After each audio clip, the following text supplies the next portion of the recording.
What is going on, guys? Welcome to episode number 18 of our Texas Rangers franchise and MLB The Show 19.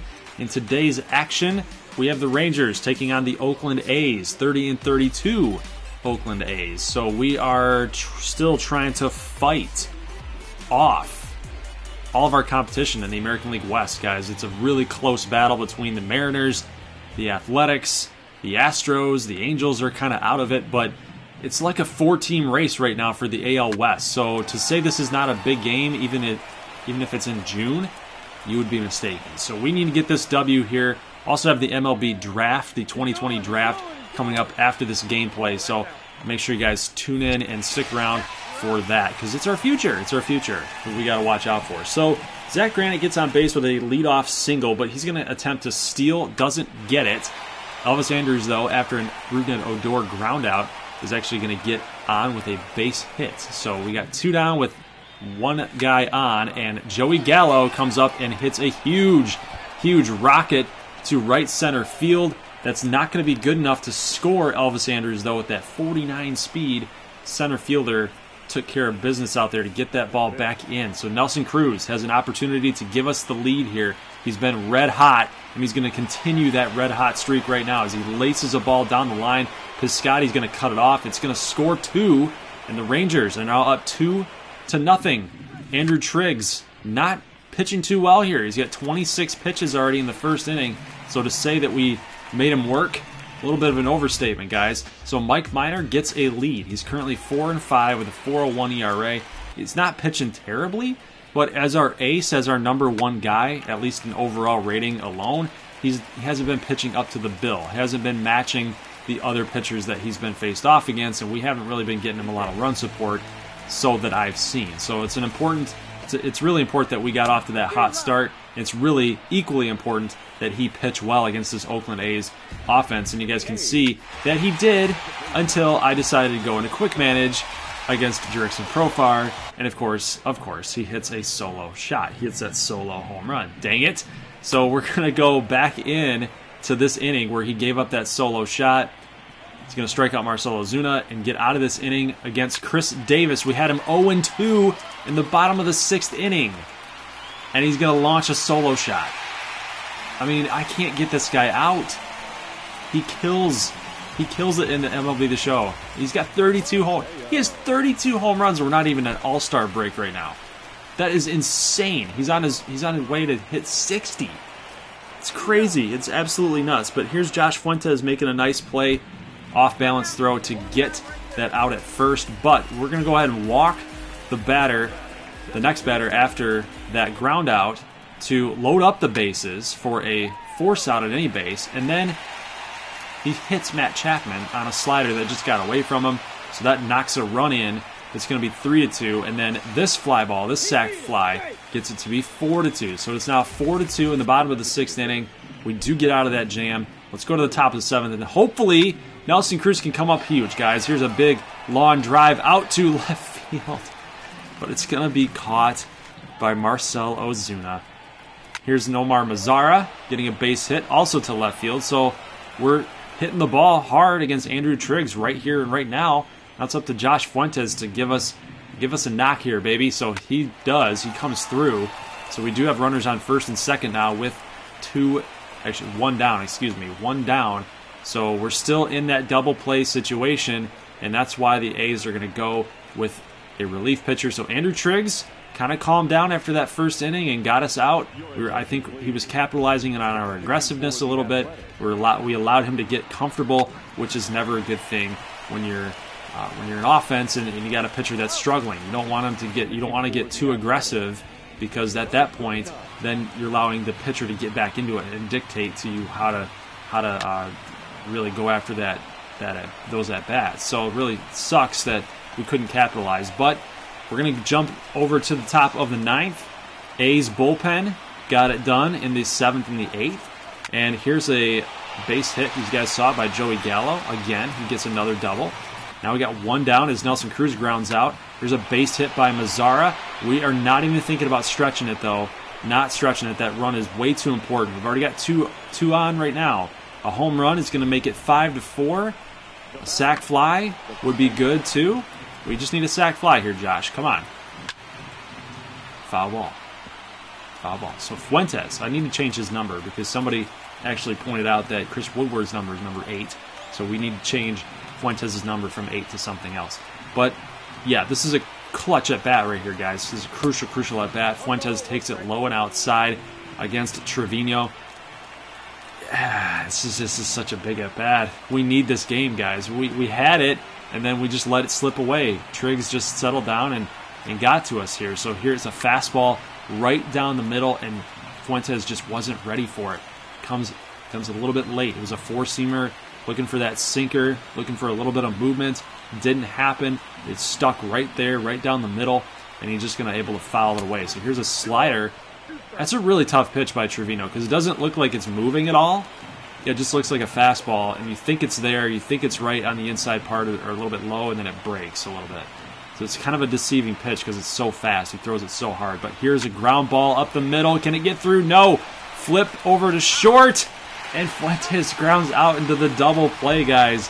So the A's get a much-needed W, and they pull back within one game of your Texas Rangers, who are currently still in first place. Sucks. We had 10 hits, and we could only muster 2 runs off those 10 hits. Ouch. So if it wasn't for that big inning, that we saw Minor hit that batter, then we had that home run by Khris Davis, I feel like we would have gotten that W. I do. And maybe we didn't earn it. Maybe we didn't earn the W because our offense just really didn't do enough. So, oh well, it is just one game, right? It's just one game. If we can come back and get on a little bit of a winning streak against Oakland, I think we should be okay. So, guys, it is draft time. It is 2020 draft time. You guys saw the players that were taken ahead of us, and that leaves the catcher, Oliver Solari. 80 potential. Look at those numbers defensively, guys. He's a defensive guy, a defensive-minded catcher. He's got some offense in his game, but not a lot. Not a lot. It's serviceable, but it's something we can work with. But those defensive numbers, think about a Salvador Perez type of catcher. That's what we're going to be getting in Solari if we take him. There's a couple other players that I took a look at, but you know what? You can't pass up on a blue chip like this. So we're taking the catcher, Oliver Solari. I'm really anxious to see what his overall is when we finally get to that screen. He might be the starting catcher next year. I mean, let's be honest. I think if we're basing it in reality, though, I'll put him in the minors for a little bit and then give him the call up when he's ready. Because I don't want to just give away the job that Kiner Falefa is pretty much winning right now, hitting 280, 290 type of season. You don't want to just railroad the guy and just get rid of him there. So, drafting Solari gives us a lot of options because we could put Falefa or Kiner Falefa, excuse me. I always want to cut his name in half. Kiner Falefa over at third in case Wisdom or Fuentes really isn't cutting it, right? So in round 2, I'm looking at first base, second, third, mostly that. We don't need shortstops at all. This guy, Neville Franks, Aguilera, shortstops, again, we're not really looking at them. Just wanted to see what the potential was for some of these guys. Honestly, when I look at that, that's not really worth a second-round pick. We've also got the left fielder here, Todd Ostalaza.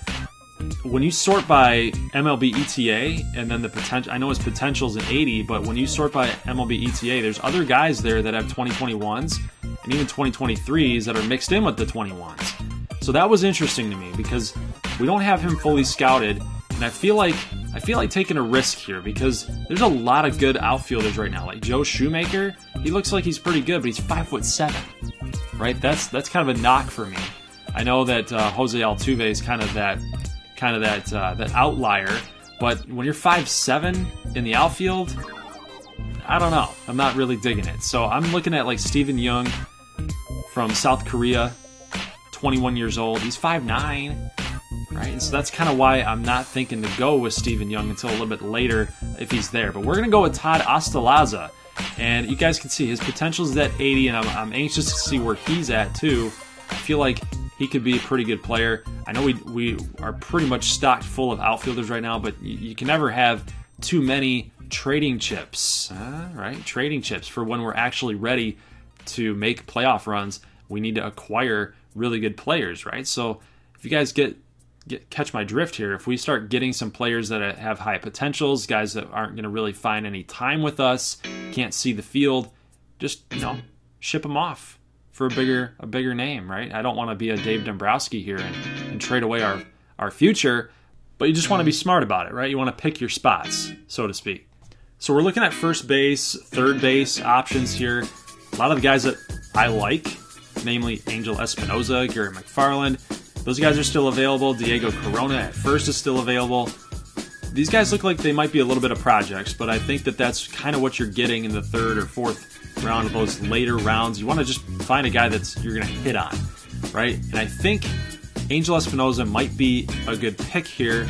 I'm also, like I said, I'm not looking at shortstop, but just in case a player is like really high overall, then I would. Starting pitcher, we could go that route, but we've got so many young arms right now, like Reynaldo Tejeda. I know he's a C, but he's 18 years old. He's still got some room to grow. This Hans Kraus, Oswaldo Batista. It just didn't seem to make sense to take a starting pitcher there. So I went with Angel Espinosa in our third round. So taking a look at who else got picked, if there was anybody else that we were interested in, and not so much. Other than Garrett McFarland, Tim Bradley, a starting pitcher, the left-hander. He's got that 75 potential. So maybe we could have gone with that guy, but again, starting pitcher was just not really on the radar, not a pressing need. But look at Diego Corona's numbers. I know if you guys have seen him pop in with that screen every now and then, but look at those numbers, man. He's got some heavy-duty potential to being a hitter in this league, to be an elite level hitter. Looking at Pablo Gonzalez, Miguel Gallegos, it seems to me like Diego Corona's the guy. Really, honestly. He's got that 80 potential, so we're going to go with Diego Corona, and that's more of a backup plan in case Ronald Guzman just never fills out and fills his role. So there's an update about who we've taken. We've taken the catcher, taken a third baseman, an outfielder with some high potential, and a first baseman that can hit. So I like where we're going with this draft. So now I can kind of take some risks a little bit because there's guys here that we haven't scouted. Maybe we're looking at relief pitching like Doug Gann, Raul Rivera. Some of these guys are pretty good. My strategy, though, when you draft is you can always address relief pitching through trade or through free agency. You don't need to draft those guys. If anything, you want to draft starters, and that way you can convert them into a reliever, and you always have guys that can go long if you need them. But I like this guy. I know that it says he's an 80 overall right now, and that's 65 potential. And looking back on it, it's kind of a stupid pick because the potential is like staring you right in the face. Says, hey, this guy's going to be a 65, okay? Don't take him. But honestly, when I look at it, I'm like, he could be an instant, immediate impact type of player for us. And that's really what I'm looking at. I'm looking at that type of player. And he's a lefty. He throws hard. So I'm like, why the heck not? So the first year player draft is concluded. And now it's time to check out what we've done. Holy crap. Oh, dude, 99 and a 90. Todd Ostalaza, a 90 potential.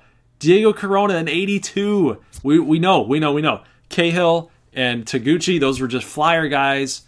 75 overall right now, but he's a D potential. He's going to lose ground. Taguchi's never really going to pan out. But guys, holy crap. Diego Corona is going to be a hitter. He's going to be a good player. I'm not too impressed with the bottom here, but oh my God, he's better than Kiner Falefa right now. A 99 potential. Look at the power. He's a 70 power. Holy crap, dude. If I could sign that guy for long term, I would. Right here and right now. But look at Ostalaza, who's a 90 potential. Angel Espinosa is going to be a pretty decent player as well. Potential is a 70. His overall is not great at all. But Diego Corona is a 69. He can play. Look at the contact in the fielding numbers. The fielding numbers indicate he's going to be more of a DH type of dude. Guys, I'm really impressed with this top of the order of the draft here, 1 through 4. The other two guys, not so much. So you know what? I will let you guys know who we're going to be renaming through the 2nd through the 6th guy on this list in the comment section below. I will talk to you guys in the comment section, and I'll see you guys in the next video on Thursday. Let me know what your thoughts are on the draft picks. I'm just I'm beside myself right now. I know that it's not a live take. I know that's not a live feed, but I gotta express how I felt when I actually drafted those players. When I saw that screen, I was like freaking out. So I'm doing my best to give you guys exactly how I felt and how I was looking at that. So holy crap, guys. It's going to be so good for our franchise. Love it. I'll see you guys in the next one. As always, peace.